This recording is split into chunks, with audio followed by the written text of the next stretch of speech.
All right, we're going to get started. Welcome, everybody. And I know we've got people live as well as watching the replay. So I'm excited to get started. So this is lead generation, and lead generation class is actually 12 sessions, and we're breaking each session down into 1-hour segments. Now, for overachievers on the call, if you're an overachiever, put that in the notes, in the chat box, say, I'm an overachiever. You can fast track yourself through all of the Keller Williams curriculum. And so that's actually something I did a few years ago was I'm like, okay, I'm not getting enough information or content as fast as I would like it. And I'd like to skip ahead on some particular subjects. And so just know that when you go to KW Connect, just type in 36:12:3, hit enter, scroll down a little, and you'll see all of the materials. It's a zip folder that you can download, and you can literally go through all the curriculum when you've got time. So I'm excited to get started. This will be a quick class because it's more kind of an overview of the packet. So in your chat box, you should have the download of the PDF. Don't worry about, you can follow along if you want. I'm going to share my screen so that we'll just highlight some of the things that are, I think, most valuable. And then later, you can go back and implement. So for the moment, what I'd like you to do is grab a piece of paper or notepad, and I want you to write down the question, who is my ideal client? Write that down. Who is my ideal client? And I get it. When you're at the beginning of your real estate career, you're like, that's a silly question, Rebecca. Anybody who wants to buy or sell a house, which I completely understand. However, people work with people they like and trust and have something in common with. And so below that, I want you to write down who would be your ideal client for right now. And I give you permission that in 6 months you can change your answer, and next year you can change your answer. But for right now, who is your ideal client? So for instance, it could be buyers or sellers. You could pick one of those. You could choose a particular demographic of an age group or a particular type of client, meaning first-time home buyers or people who are downsizing or luxury. And so what I want you to do is I want you to kind of break this down in two parts. One, location. So who's your ideal client location-wise? Is it a county? Is it a zip code? Is it I am willing to drive, 30 minutes north or 30 minutes in any direction of where I live? Jot down how far you're willing to drive for a particular real estate lead, buyer or seller. And it might change, it might be different for a seller. Like I'd be willing to drive an hour for a listing, and I'd be willing to drive 30 minutes for a buyer, something like that. So jot that down. And then in the chat box, give me an example, because I just gave you mine of, I'd go 1 hour for a listing, 30 minutes for a buyer. Jot down what you would say location-wise would be ideal for you in the chat box. And then let's talk about what activities do your ideal clients do? What are their hobbies? What are their interests? So for instance, I love the water. And if you were to go back in time 7-8 years ago, I didn't know anybody that lived on the water. I didn't know anybody that owned a boat locally. And so I looked up one day on Google boat tours, and I found that there was this Destiny Harbor boat tour out of Gig Harbor. So I got a couple friends together and I grabbed my girls, and we went and we did a boat charter tour of the Puget Sound out of Gig Harbor. And what I found was that people on that boat were people like me. They were oohing, they were awing, they were, talking to the seals when the boat slowed down. I will never forget when we came through and passed this strip of homes right on Salmon Beach. And Salmon Beach, you have to go downstairs and stairs and stairs. And then there's these homes that are right on the water. And it's like they're literally cantilevered over the water. And I just remember thinking, man, I would love to live there someday. However, I don't want to carry groceries in the rain that many stairs. So I'm going to have to find some sort of different waterfront living option. All that to say, I made friends with people on that boat. So what activities are you doing? Do you play volleyball? Do you, golf? Do you, are you a part of a boating yacht club? Or what groups on Facebook are you a part of? Where are you making friends with people that have something in common with you? And then are you looking to bring value to those relationships? And I'm talking like, don't vomit real estate all over people, but just, are you looking to add value when they're like, do you know of a good restaurant, or do you know of a good pediatrician, or, you want to look for something that maybe somebody needs and be that resource so that people start to go, oh, Rebecca's in the know.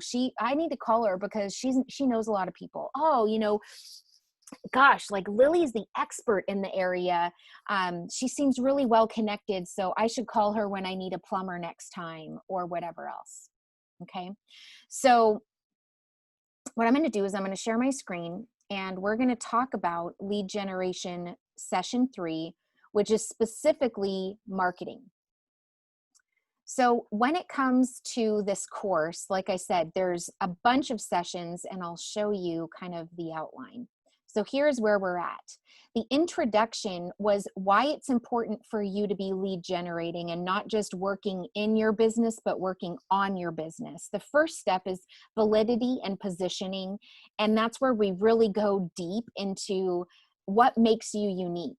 What skills and tools do you bring to the table right now from your past? So if you've got a background in law enforcement, or if you've got a background in customer service or sales, there are key words that describe who you are. And you can say, I'm tenacious and I am all about customer service and I'm great at negotiating. You can bring the skills of your past into your real estate present and put together a bio. Then we talked last time about prospecting, and now we're here on marketing. The next session that we're doing is going to be about how to leverage a database, because ultimately the whole point of real estate is to fund your perfect life. That's the whole point. And eventually you're going to come to a place where you're going to ask yourself the question, do I want to be doing this forever? And the answer is probably no. And so if you want to retire out of real estate, the way that you do that is by having a book of business. Think about it. When an attorney, when a doctor, when a chiropractor is ready to retire, what are they actually selling? Are they selling the building that they have their business in? No, they're selling their client list. And so from day one of your real estate business, it has to be about this list.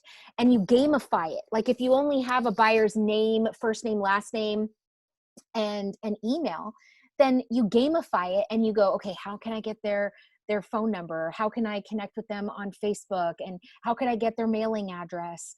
Because ultimately that is the end game, is building such an incredible book of business that then you could come to me and say, hey, Rebecca, I found this other thing I want to do, and I'd like to sell my book of business. And here are all the times that I mailed them something. Here are all the times I emailed them something. Here's every text, every call, every touch, every invitation to every single event we ever did.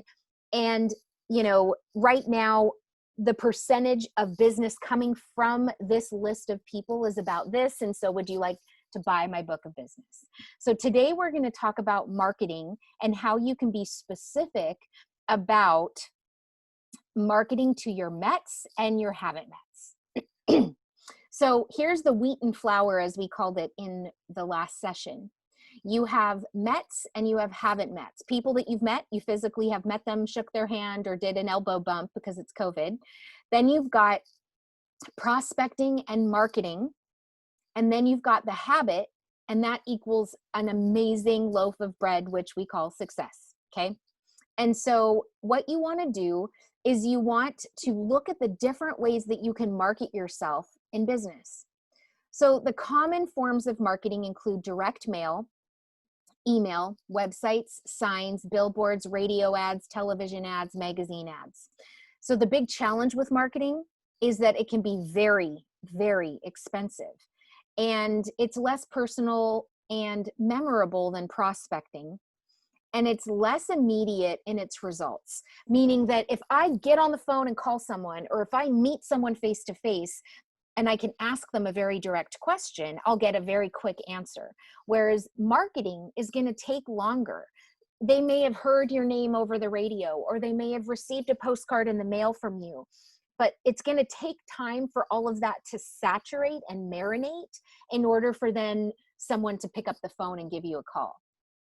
The key benefits of marketing, though, is that it's a leverage of your time, and you can have a huge reach when it comes to how many people, because I can only call and physically talk or text to a certain number of people every single day, right? So a mailer or an ad or marketing can expand the reach that your business is having. So the role of marketing during your growth phase is to supplement your prospecting. So if you're a new agent and you've been in the business less than 5 years, this is something where, it comes later. The foundation of your business, as you've learned through Ignite and through Bold, is it's got to be direct. It's got to be face to face or eyeball to eyeball through Zoom, or, it's got to be direct through prospecting.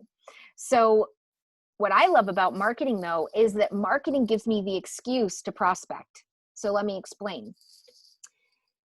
Promise me from today moving forward that you never send anything out to anyone without setting a reminder on your calendar 3 to 4 days later. And here's the reason why. If I go and I grab my stack of note cards that I bought for $3 at Target, and I write a thoughtful note, and then I send it in the mail to Kate, and then I set a reminder that 3 days later I'm going to call Kate, it's a warm call in my mind. It's not a weird call for me to make, because I can call and say, ring, ring. Hey, Kate, it's Rebecca. Did you get my note in the mail? Did you get my business card? I'm super excited. I'm in real estate now. And so any real estate related questions, just promise you'll call me first. Okay. Thanks. Bye. I don't feel weird about making that kind of call. Whereas I do kind of feel a little bit weird calling Kate out of the blue. We haven't talked in years. Hey, Kate, it's Rebecca. Do you remember me? We used to work together, remember back then? And it's kind of this awkward conversation. So marketing gives you this synergistic approach to making more calls, and it enhances your prospecting opportunities. It gives you a reason to call, and it provides the touch that will set you apart and makes you memorable after you've prospected. So if we've had a conversation, a note card just solidifies, hey, I thought about you. I thought about you enough not to just pick up my phone, but to actually pick up this, and to pick up this, and to actually go find your address and send you a handwritten note and tuck in a business card. And when people receive personal notes like this, they keep them for a while. They kind of feel, don't you feel guilty? Feel a little guilty when you have a note card and you don't really want to get rid of it. And some people don't ever get rid of them at all. They always keep them. Like I keep all the ones I get from my mom, because my dad has now passed away, and I love it. I love reading something where it was his writing, because it's like, I know he was physically there writing that to me. So people put a higher value on a note card. And so don't skip that step. Now, the other part is that consistent marketing helps you gain and retain market share. And we're going to talk about a few different examples of that. So marketing gives you a reason to prospect, what we just talked about. So, hey, did you get that report that I sent you? Or, hey, did you, and here's an example of it. Hey, it was great to meet you yesterday. You had some great questions. Be sure to call me anytime you have any real estate questions. I'd love to help. That's it. There's a sample card. Steady, consistent, value-based marketing helps you keep mind share. So what that means is you want to put your clients on some sort of a touch that either they're getting an email from you or they're getting a mailer from you on a regular basis. And if I could go back in time and I could redo this a little bit, one of the things I would suggest is not a Christmas card. And here's the reason why. I would say do a Thanksgiving card, a gratitude card, and find something that you're thankful for about those people, and then send a card of gratitude to them and just say, as we approach the Thanksgiving season, I want to let you know that I'm grateful for you and here are the reasons why. And in the beginning, when you're building your business, you're going to have to handwrite them all. As your business grows, then you could create a bulk mailer that then you send out to your client group. People are going to hang on to that, and it will be sitting on the counter when people are getting together for Thanksgiving, so other people will read it. And they'll probably keep it around while they start getting Christmas cards and put them out on display as well. And then other family members will see that, read it, and go, oh, look at that. That was a thoughtful note. So one of the things that I've done is the gratitude card. And then I don't do a Christmas letter anymore. I do a New Year's letter. So now once everyone's gone and cleaned up all their Christmas cards, they've kind of, put all the decorations away. Then I send a New Year's letter that says, hey, here are the highlights of last year. Here's what we're looking forward in the new year. Here are a few pictures of my kids and pets or favorite things or memories things I'm proud of over the last year, and share a little bit with your database. So here is kind of the average response rates to media: direct mail letter size, direct mail oversized, direct mail postcard, catalog, email, and then telephone. And we were just talking about this yesterday, right? You could do all these things. If you skip the phone call, the thing you just spent all that money prepping and sending to them just lost all of its value, because the way you cement the relationship is to make the call. Marketing myths. I only need to prospect or to market to be successful. And successful lead generation is a combination of the two things together, prospecting and marketing. Myth number 2, the purpose of prospecting and marketing is to get appointments. Yes, and it's to increase your database so that you have more METS people that you can stay in touch with. And so it shows you take prospecting, marketing, haven't METS, turn them into METS, you cultivate, convert, and that brings you to the point of phone ringing, hey, I have a friend who's thinking of buying or selling, and then you get appointments. Myth number 3, any marketing I do builds mind share. That's not true. You can't just send one postcard out to one neighborhood and then expect that everybody's going to call you. It happens over time, and it has to be repeated, and it has to be consistent. So you're almost better off to not do it at all unless you have a plan to be consistent. And in real estate, we use the word farming. We're going to talk more about that in a later session. But in real estate, a lot of times agents are like, oh, farming doesn't work. Well, it doesn't work immediately. Statistics show that it's 2, 3, sometimes 5 years later where people then see that name consistently and then go, oh, this is someone in real estate that can be trusted. So defining your brand. Your brand is what makes you memorable and valid to your client base and potential prospects. And so you want to create your unique selling proposition. We call that the USP. And your brand through delivering on your value proposition and customer service. And so this is something where you can think about, how are you showing up? How do you dress? Your use of technology. A lot of times people, don't want to hire old school real estate agents because they know technology is where it's at. And so don't be ashamed to say like next generation, tech expert, real estate tech expert or whatever, because people know that that's how their house is going to sell. How you answer the phone. It's a great day at Keller Williams. If you notice at our company, that's how we answer our phone at the front desk. The quality of your marketing materials, the frequency of your direct mail outs. And so personally, I use like the Seattle cityscape because that's an iconic figure here in Seattle, and everyone knows that's the Space Needle. And so it's like the Seattle Space Needle represents Seattle, and that's the area that we serve. How you stage a home.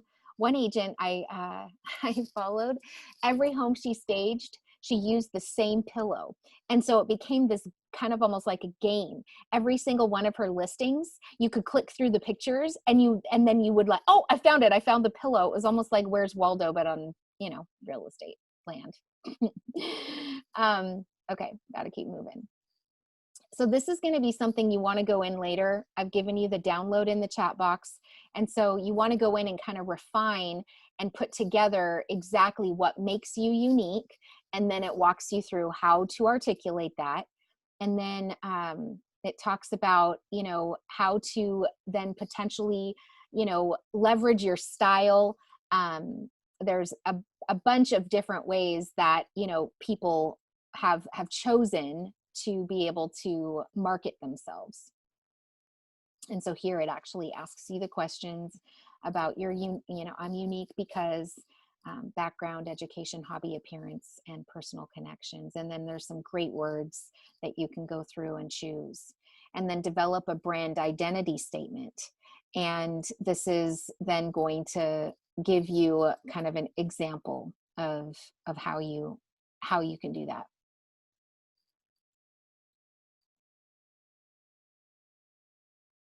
Okay, so now you want to market your brand and you want to market your listings. And so you need to have effective marketing. It needs to be clear and there needs to be a call to action. And so here are a couple of different ways that you can market your brand. And like I said, depending on how long you've been in real estate will depend on where your budget is and what things make sense, okay? So one is community involvement, sponsorship, charities, community events. You could sponsor a table at a farmer's market, or you could sponsor an event for a charity that you're passionate about. Radio, TV, news articles, press releases, print ads, mailers, newsletters, just listed, just sold, special event cards, sending out a CMA, promotional items, right? All the swag, community calendar, grocery carts, billboards, moving vans, personal vehicles, how you answer your phone, how you have your voicemail set up, internet and websites and Facebook and LinkedIn, right? All the things. So there's 3 marketing principles. 1, research your new marketing method in your area, who's already doing it, and what do you like about what they're doing, what has worked, what isn't working, and how you can set yourself apart. Talk to your team leader or an experienced agent about how well that method works. Okay, this is like pause. Don't spend more than $50 on anything before talking to me. Because 1, I've probably tried it. I can tell you if it's worthwhile. And don't, you get those calls and they're like, oh, we'd love to put your face on the bus, bench, or just be sure to talk with someone, because in over 17 years of real estate experience, I can tell you what works and what doesn't work. And I will save you tons of money and heartache and pain. Lead with revenue. Don't spend money you don't have on glitzy marketing. Know that it's coming. Right? Know that, oh, once I get to this amount of closings, or once I get to this amount of years in real estate, as your income continues to grow, so will your budget. So then you're able to do more. But don't go spend money you don't have. Lead with revenue. So community involvement, and then this breaks it down into exactly how you could go through and sponsor school groups or sports teams, and then the prices and what you could potentially look into. And then it gives you ideas of how you could go in and brainstorm how to effectively use the sponsorships, the charities, the social organizations, business organizations, chamber of commerce, personal interest groups, recreational groups, hobbies, interests. And I mean, a lot of this is on Facebook now. You can go and be a part of groups that other people can't. And you're not going to even say that you're in real estate. You're just going to go to build relationship and connect with people that you've got something in common with. churches, temples, religious organizations, political organizations, you know, sit on the board, be a part of committees, get involved. Be an announcer, personally MC award giveaways. After an event, write letters to your local newspaper, and you can, you know, say, hey, these are the things that we did, and literally prep a press release. Media advertising. So this is one that I'm not there yet, so I can't really speak to. I know a lot of agents who have done a ton of print media in newspapers and through radio and everything. And so there's more examples there of how you can go about it. And then mail outs, the key mail out tips and what works. You can get a better response if you hand deliver to certain areas. So for instance, let's say you have a for sale by owner, and you are in communication with them, but they haven't listed with you yet, and they're trying to do it on their own. One of the best things that you can do is prepare a packet of market statistics about what's selling around them to show them that homes really are selling, because theirs isn't. And so a list of sold properties put together on really nice paper with a cover sheet, and, you know, put into an envelope and then hand delivered and dropped off at their front door. And you can just knock and then take a few steps back and say, you know, I know it's COVID, but I wanted to drop off some stats that I thought would interest you. Could you have emailed them? Of course you could have emailed them. However, doing a little bit of that extra and hand delivering something and dropping off at their front door is going to create some sort of a, whoa, that person did something of value for us. We should probably reciprocate.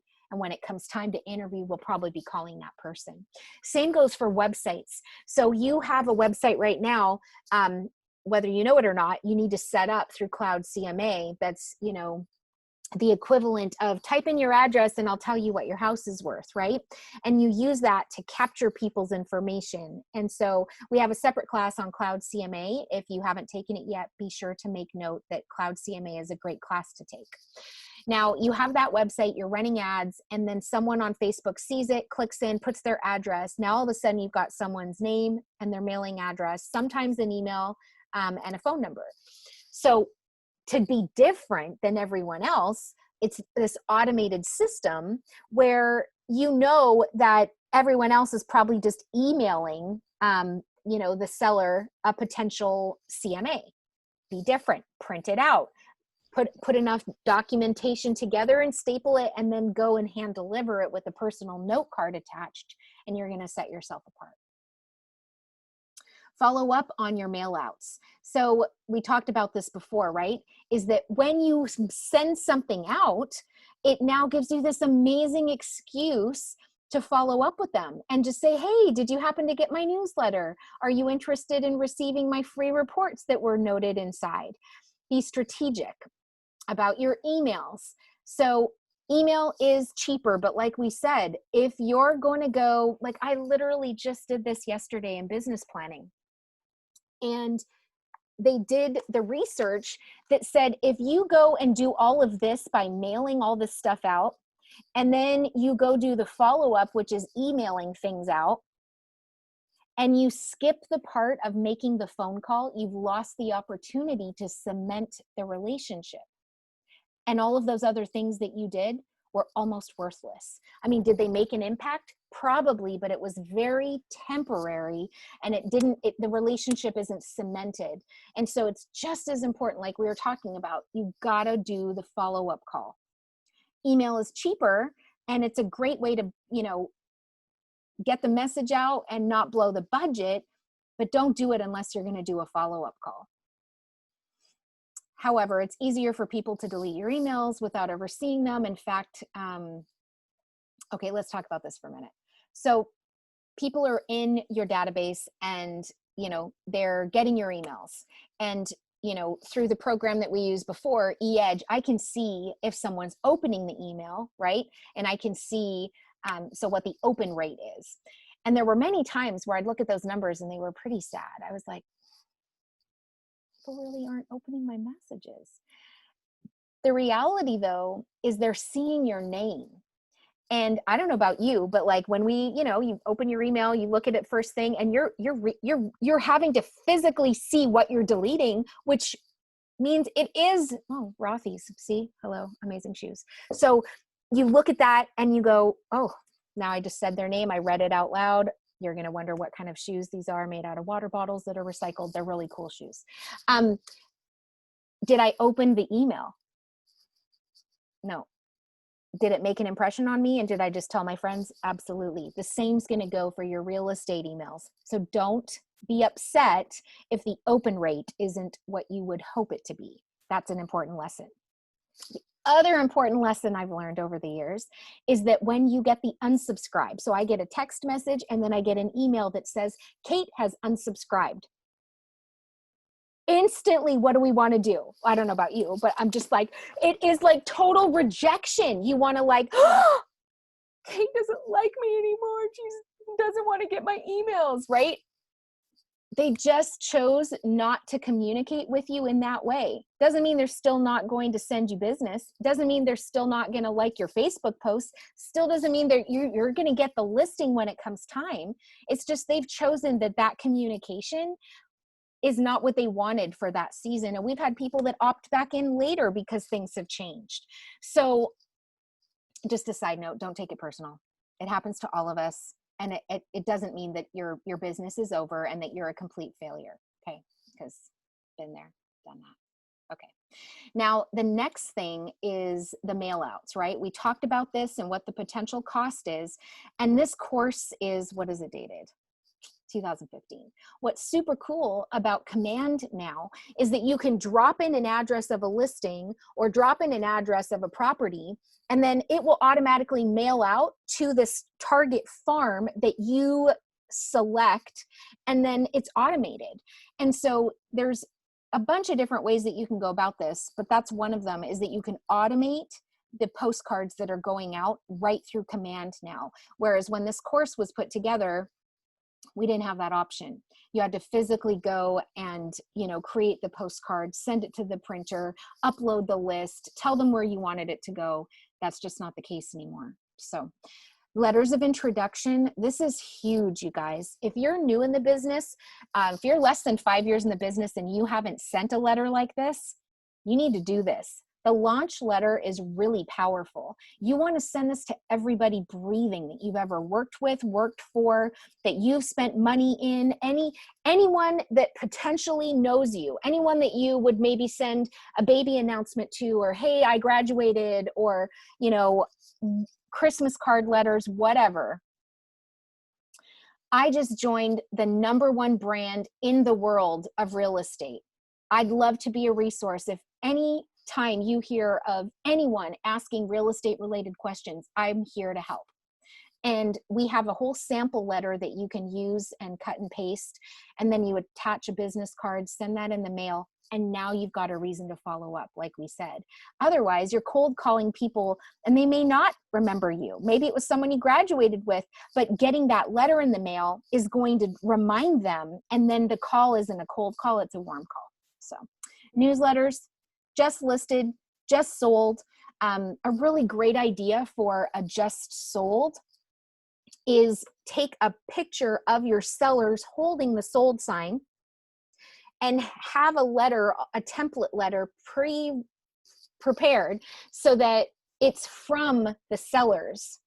And then we've sent it to the neighbors that say, hey, we're the Gibsons. We're excited to let you know that we loved our time living here and we hired Kate to sell our home and she did an amazing job. If you ever need a real estate agent, call Kate. We've moved to Arizona now. Thanks again for being the most amazing friends and neighbors over the years. Take care, the Gibsons. So doing something that's just a little bit different and doing something that, that's just out of the norm is going to make an impact on someone's time in holding the piece of mail that you've gone to the trouble of mailing them. Market reports, special event cards. Facebook is great for this, you guys. Anytime you see someone that got a job or got a job promotion or retired or had a baby, acknowledge those things. yesterday during class, someone came to mind and I texted and I found out that her husband passed away. So I'm sending flowers and a sympathy card. So right now, because of social media, we're in people's business a lot more. And all of those major moments of people's lives, if they have a baby, they might be needing an upgrade on homes because the 3-bedroom house they're in isn't enough for all the kids they have now. Or a retirement could mean that they're now empty nesters or college graduation empty nesters, right? The house might be too big. You're looking for key indicators on social media. And if you acknowledge those things, people remember. Promotional items, community calendars. You can get this from title and escrow, the changing of seasons, the holidays, the closings, a past customer's 1-year house anniversary. We've talked about this, right? House anniversaries are a big deal. First-time home buyers, we have ornaments of a really cute little door and a Christmas wreath, and it's a Christmas tree ornament, and then we put their name on it and the year that they bought their house. So it's every year they're pulling out that ornament, being reminded, oh, wow, we've been in this house this many years, and this is what we got from our real estate agent. Real estate related tax forms. So on our closing checklist, every time we close a property, we print off the final settlement statement, we attach a cover letter, and then we file it for January. And every January, we send all of those out to everybody so that we say, hey, you probably have this saved in a safe spot, just in case you don't, to make it easy and convenient for you to go and file your taxes. Here's the settlement statement. Oh, by the way, thanks for hiring us to help you through the process, and that kind of thing. So these are all things, if you're not doing systematically and you don't have on your listing closing checklists, are things that you can be doing. Signs are a powerful way to build a brand. What's cool about Keller Williams is that, we've got our own signs and our phone numbers are on there so people can call us. Billboards, super expensive, but details about how to go about it.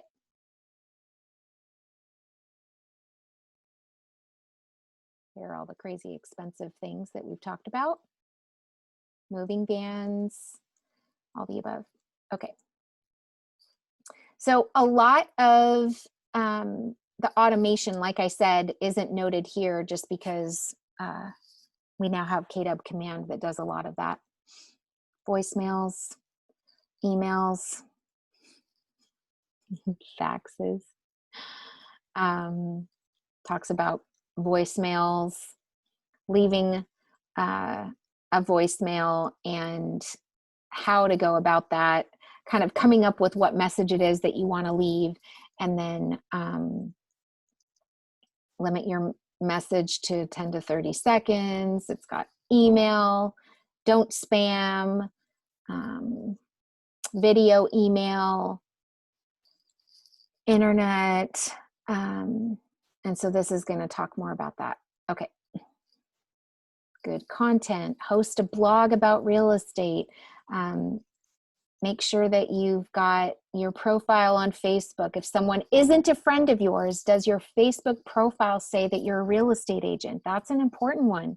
Make sure that you go and look at your Facebook profile as the public sees you, as someone sees you that's not yet your friend. Make sure it says you are a realtor, real estate agent powered by Keller Williams or with a team, whoever you're with. All right, now we're going to switch gears a little bit for the last few minutes and wrap it up real quick. Marketing your listing. How do buyers find homes? 33% with a real estate agent, 43% with a website, and then all the other things. So when you have a listing, one of the best things you want to do is you want to make sure that you're pricing it right and that you're appealing to the real estate agents that are out there. And so here is the basic 14-step marketing plan for listings. On our team, we've kind of taken all of this and it's a 20-something list now, but it's just kind of the basics of what we do to sell a home. And it's our marketing strategy for serving our seller clients. But here's a few different examples of that. So you can network with the agents within your office. You can, you know, email, you can post it into Facebook groups. You just have to be careful so you don't get kicked out if you're not allowed to be marketing. So these are a little dated, so I won't spend a whole lot of time because some of these are pretty old. But ultimately, you can create a Google business page, and then you can advertise your listings as products on your Google business page. And then marketing for buyer business, and then for listings. If you don't have any listings, you're in luck, right? Because everyone at our office, we share our listings with each other. So any active listings that we have, all you have to do is just email the listing agent and say, hey, it's Rebecca, can I borrow your listing? I'd love to advertise it. The other one is HUD Homes. We all have the ability to advertise HUD Homes for free. You just have to go to the website, and then you can post those on your website as well, even if you're not the listing agent.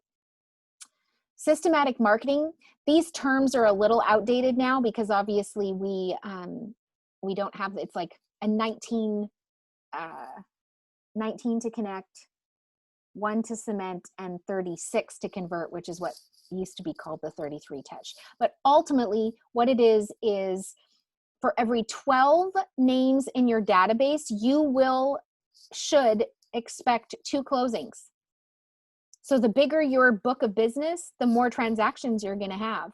Now, on the Met side, people that you don't know and you haven't connected with yet, it's not as good of a ratio, but you want a healthy mix of both. Now, when we go through business planning, we're actually going to talk about the ratios specifically, and then you'll walk away knowing what your goal is. So how many people do you need in your database based on you having regular contact with them? And oh, this one's cool, because this is kind of your ideal target audience, which is how we started off, right? What's your ideal, who is your ideal client? Where do they live? How far are you willing to drive for a buyer or a listing? And then are they upgraders, downsizers, first-time home buyers, retirees, investors, builders, all those things. So, all right, I think we're almost done. So now the 8x8 and the 36 touch plan, like I said, is what we call smart plans in command now. And what's super cool is you don't even have to sit there. Like, look at this. Back in the day, this gave you the example right here, right? A combination of emails, mailers, cards, drop by, business card, just sold, you know, thank you, thinking of you cards, telephone, all those things. Then the other one shows market updates, recipe cards, gardening tips, community calendars, etc. The coolest part about all this, you guys, is you can go, and other Keller Williams agents have created smart plans, and you just read through them and go, that sounds like me, I like that one. And then you can completely hijack the work that they did to be able to build it and drop it into your command and start using that as your particular smart plan, which is really cool. And that's because those are proven to work. And I'll show you, oh, this is good. Make sure that you take the time to read through this section a little bit more in detail, where it just talks about your marketing pieces and how marketing that uses 6 different fonts is confusing and makes people's eyes hurt. Most people won't even take the time to read that because it's just, it's not eye-catching, right? So when it comes to your actual marketing pieces, there has to be a call to action. It's got to be easy on the eye. It's got to be something that it's so beautiful that even if they don't want to sell their house, they're going to like keep it on their kitchen counter for a while just because they love how beautiful that picture is. So you really want to be mindful when you're sending out your marketing pieces. Personalizing your ads and events. So make sure that you're reading through this. The power of testimonials, the seasons. We've done it too where there's a national day of everything now. Have you noticed that? Like all of a sudden it was National drop $50 in your daughter's Venmo day or something. And I was just like, what in the world? However, there are a few fun ones that we've done over the years. Like we found National Watermelon Day was in August. And so for my VIPs, we went and delivered an actual watermelon with a tag attached. And then the other one was we did the sour watermelon candies and put those in like bright yellow envelopes and send those out to everybody, and got a little watermelon sticker and said, celebrate, National Watermelon Day with us. Nothing to do with real estate, but our business card is attached. And that's it's a fun way to find a day to be able to either post it on Facebook or send something in the mail that they're not expecting. So, okay. So like I said, in the chat box, you have the PDF of this course. You can download it and you can get through it as fast or as slow as you want. And then every single time we do a session, one is kind of building on top of the other. And a lot of this is going to, kind of all come together when we do business planning clinic. And it breaks it down into like, okay, what is your goal? And then how many appointments a week do you need to set? And then what does your lead generation activity calendar actually look like? And so today's was marketing, and next session, I just went blank. Let me go over here real fast. So our next session, let me find my little pillars.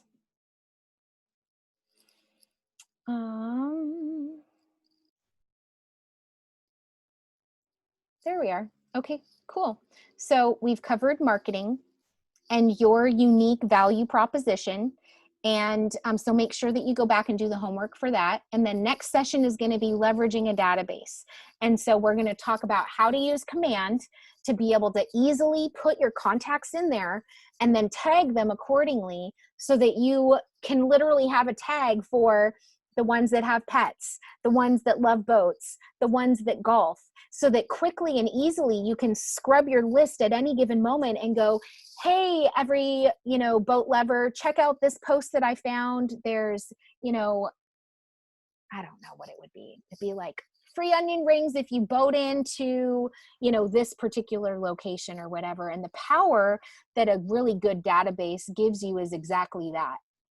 So any questions before we jump off? Let me stop my share here. Did everybody get their, everybody got their download in the chat box? And awesome. I love that you guys, okay. So you were saying buyers, Puyallup, Ording, Bonnie Lake, Kate, and that sellers, you'd be willing to go up to an hour away, which is awesome. And Lily doesn't see the link to download. I don't see it either. Oh, let me do it again then. Thanks. So lead gen marketing.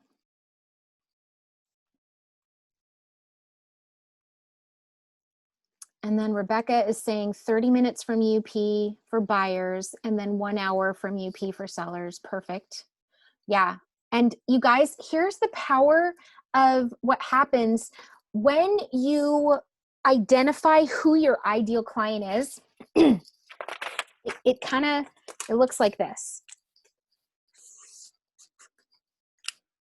So you identify who your ideal client is and your ideal territory, right?